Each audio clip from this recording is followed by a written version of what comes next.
क्या आप भी मुक्ति और मोक्ष इन दोनों को एक ही समझते हैं कि मुक्ति और मोक्ष एक ही हैं? जो मुक्ति है वही मोक्ष है, सिर्फ शब्दों का अंतर है। यदि ऐसा समझते हैं तो वो बिल्कुल गलत है। मोक्ष और मुक्ति दोनों अलग अलग हैं, परंतु हम में से अधिकांश अक्सर दोनों को एक ही समझने की भूल करते हैं। हम जब भी किसी सत्संग में जाते हैं, धार्मिक स्थल पर जाते हैं अथवा कथा कीर्तन में जाते हैं, तो वहां हम अक्सर मुक्ति और मोक्ष इन दोनों शब्दों के बारे में सुनते हैं और हम दोनों को एक ही समझने की भूल कर बैठते हैं, और इसी कारण से हम मोक्ष के वास्तविक आनंद से वंचित रह जाते हैं। दरअसल मुक्ति तो छुटकारे को कहते हैं, आजादी को कहते हैं।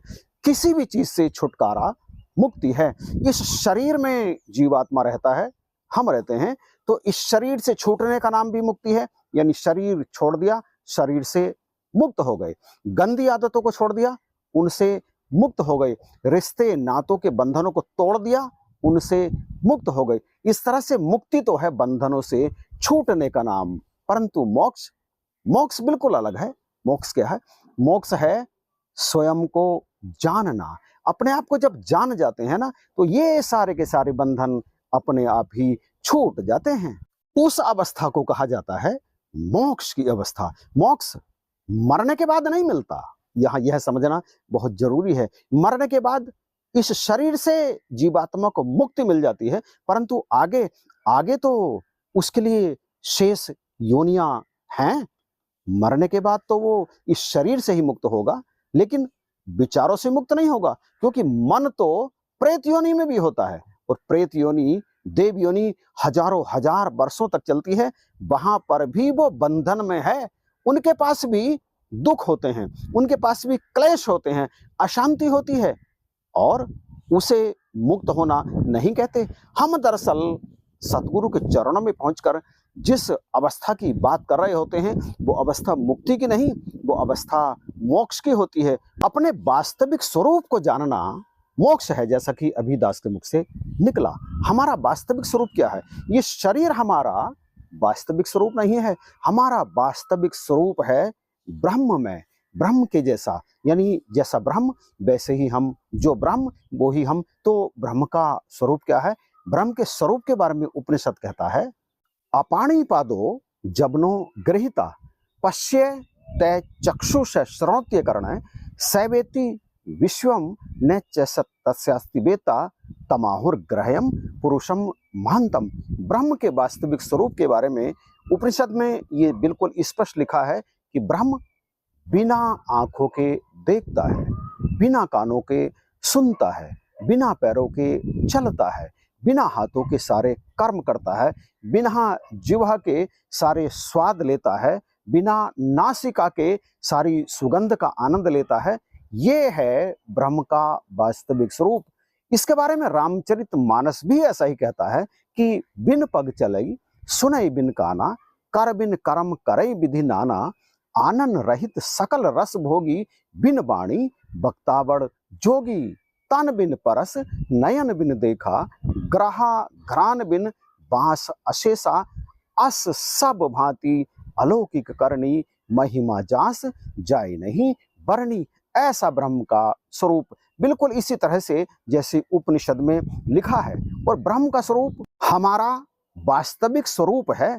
और जब हम अपने वास्तविक स्वरूप का ध्यान करते हैं, अपने वास्तविक स्वरूप का ध्यान ही करना पड़ता है, ध्यान में बैठकर, योग मुद्रा में बैठकर। और जब हम अपने वास्तविक स्वरूप का ध्यान करके अपने आप को अपने में खोजने का प्रयास करते हैं और मिल जाते हैं अपने आप से, तो फिर उस अवस्था का नाम है मोक्ष। उस अवस्था में हम ठहर जाते हैं। हमसे मतलब मन ठहर जाता है। दरअसल मन ही चंचल है ना, इसके ठहराने के लिए ही सारे यौगिक कर्म करने पड़ते हैं, क्योंकि मन के द्वारा ही हम तमाम तरह के गलत ऊल जलूल काम करते हैं, और मन के कारण ही हम अच्छे काम भी करते हैं। मन ही है जो हमसे अच्छे कार्य भी कराता है। मन जब स्थिर हो जाता है, यानी ना ऊपर होता है ना नीचे होता है, बिल्कुल एक रस हो जाता है, एक चित्त हो जाता है और भटकता नहीं है। एक तरह से आप इसे कहें कि मन जब विचार शून्य हो जाता है, उसमें कुछ भी नहीं चल रहा होता, बिल्कुल शांत।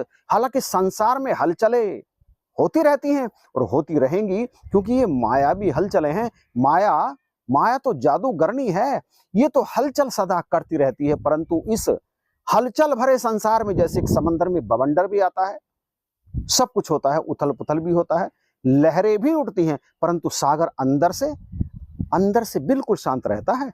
बाहर से ही ये सारी की सारी हलचलें होती हैं, अंदर से शांत है।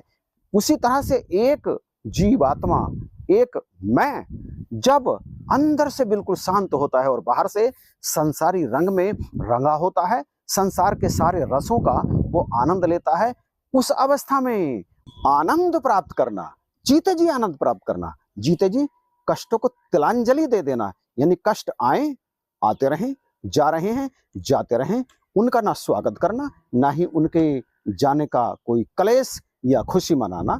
इसी तरह से सुख भी आते रहें और दुख भी जाते रहें, कोई फर्क नहीं पड़ता।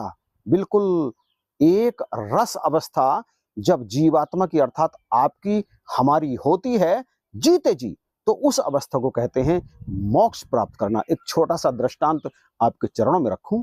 एक ऋषि की आसक्ति रहित जिंदगी को देखकर, अर्थात वो बिल्कुल अनासक्त थे, राजा ने उनके चरणों में पहुंचकर निवेदन किया, महाराज मैंने आपके बारे में बहुत कुछ सुना है, मैं चाहता हूं कि मैं आपको अपने महल के जैसा एक महल बनवा करके दूं, और जो सुख सुविधाएं मैं भोगता हूं वैसी की वैसी सारी सुविधाएं उस महल में मैं एकत्र कर दूं, ताकि आप भी वो सुविधाएं भोगें। ऋषि ने हामी भर दी। राजा ने उनके लिए एक महल बनवाया और सारे सुख सुविधाओं से युक्त सारे संसाधन वहां पर उपलब्ध करा दिए, और राजा के उस बनवाए हुए महल में ऋषि रहने लगे, बिल्कुल अनासक्त भाव से। उसमें भी आसक्ति नहीं थी, उसे ईश्वर का दिया हुआ प्रसाद समझकर वे उसका उपभोग करने लगे, परंतु अनासक्त भाव से, बिल्कुल जनक जी की तरह। हमें और आपको भी जितनी सुविधाएं मिली है ना, जो सुख मिले हैं, उन्हें प्रसाद समझकर परमात्मा का दिया हुआ हमें उनका उपभोग करना है, आसक्ति रहित होकर। उन ऋषि ने भी ऐसा किया। और जब कई महीने बीत गए, राजा के मन में एक विचार आया, कैसा ऋषि है, मैंने इनके बारे में जो सोचा था ये तो बिल्कुल वैसे निकले ही नहीं, ये तो समस्त आनंद भोग रहे हैं मेरी की तरह, फिर इनमें और मुझ में अंतर क्या रह गया। एक दिन उन्होंने ऋषि की परीक्षा लेने का विचार अपने मन में किया। ऋषि से कहा, महाराज कुछ दिनों के बाद में हमें वन में शिकार के लिए चलना है, आपको चाहता हूं मैं कि आप मेरे साथ चलें।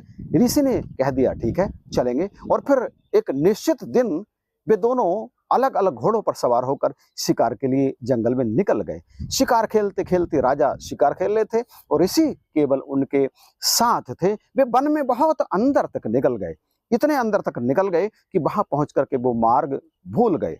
दिन ढल गया, शाम हो गई, तो राजा मन में विचार करने लगे कि अब मैं कैसे अपने राजमहल की तरफ जाऊं।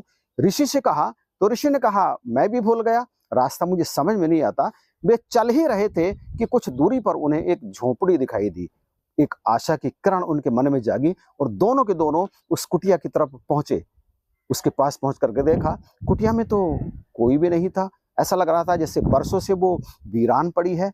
ऋषि ने कहा, महाराज यहाँ ऐसा नहीं लगता कि कोई रहता है, आज की रात हम यहीं पर व्यतीत कर लेंगे, सवेरे कुछ और विचार करेंगे चलने के बारे में।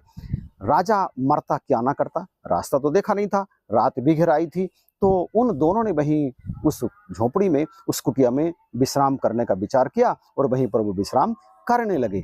जैसे तैसे करके राजा सोने का प्रयास करने लगा, परंतु साधु महाराज, ऋषि महाराज को तुरंत नींद आ गई। महाराज सारी रात निंद्रा कैसी आई आपको? ऋषि मुस्कुरा करके बोले, राजन सारी रात बड़े आनंद से कटी, बहुत ही गहरी नींद सोया। और फिर उन्होंने राजा से पूछा, आपकी रात कैसे कटी? राजा ने निराश स्वर में कहा, महाराज सारी रात नींद ही नहीं आई, सारी रात राज्य के बारे में, बच्चों के बारे में, पत्नी के बारे में, महल के बारे में, बिस्तर के बारे में सोचते सोचते ही ये सारी की सारी रात बीत गई। फिर कहने लगा, चलो महाराज जल्दी से उठो, अब चलते हैं अपने राज्य की तरफ। अब इस पर ऋषि ने कहा, महाराज, वो जो बड़ा सा पेड़ दिखाई दे रहा है, एक पेड़ की तरफ इशारा करके कहा, उस पेड़ की साइड से एक पगडंडी जाती है आपके राज्य की तरफ को, आप चले जाइए।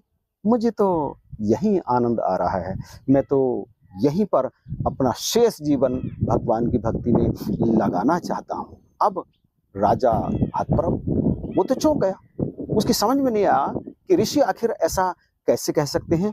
राजमहल के ठाट बाट, राजमहल के रस, राजमहल की सुख सुविधाओं को छोड़कर ये इस वन में रहने के बारे में कैसे सोच सकते हैं। उन्होंने कह ही दिया, महाराज आप मेरे साथ महल नहीं चलेंगे। इस पर ऋषि ने कहा, नहीं महाराज, अब मेरी इच्छा राजमहल जाने की नहीं है। तो फिर राजा ने कहा, वो सुख सुविधाएं, वो ऐश्वर्य, वो महलों के सुख क्या आपको याद नहीं आते? ऋषि कहने लगे, वो भी मेरे परमात्मा ने दिया था और यहाँ का आनंद भी मेरे परमात्मा ने दिया है। मैं तो जैसा वहां था वैसा ही यहाँ हूँ। राजा ऋषि की वृत्ति का वास्तविक अर्थ समझ गए। वो समझ गए कि ये तो वास्तव में ही वृत्त हैं, इनके लिए सुख सुविधाएं कोई मायने नहीं रखती, ये उन्हें भी वैसे ही भोगते हैं जैसे शेष अन्य चीजों को भोगते हैं। और उन्होंने उनके चरणों में दंडवत लेट करके प्रणाम किया और वहां से चले गए। ऋषि ने उन्हें आशीर्वाद देते हुए कहा, आपको भी परमात्मा की शरणागति प्राप्त हो। ये है वास्तविक मोक्ष। हर हाल में जो दाता का शुक्र मनाते हैं, उनके घर खुशियों की होती बरसाते हैं। इसका अर्थ यह नहीं है कि उनके घर महल बनने आरंभ हो जाएंगे, बड़ी बड़ी नौकरियां प्राप्त होनी शुरू हो जाएंगी, बड़ी बड़ी करोड़ों की गाड़ियां आनी शुरू हो जाएंगी, नौकर चाकर महल बनने आरंभ हो जाएंगे। ना, उनका मन शांत हो जाता है जो हर हाल में दाता का शुक्र मनाते हैं। ऐसी ही अवस्था को कहा जाता है मोक्ष। और मुक्ति तो आप जानते ही हैं, मोक्ष जब प्राप्त हो जाता है तो मुक्ति पीछे पीछे आने लगती है, पीछे पीछे आने लगती है कि आओ मुझे भी स्वीकार कर लो। परंतु जो मोक्ष प्राप्त कर लेता है ना, वो स्वतः ही मुक्त हो जाता है, फिर कोई बंधन उसे बांध कर नहीं रख सकता।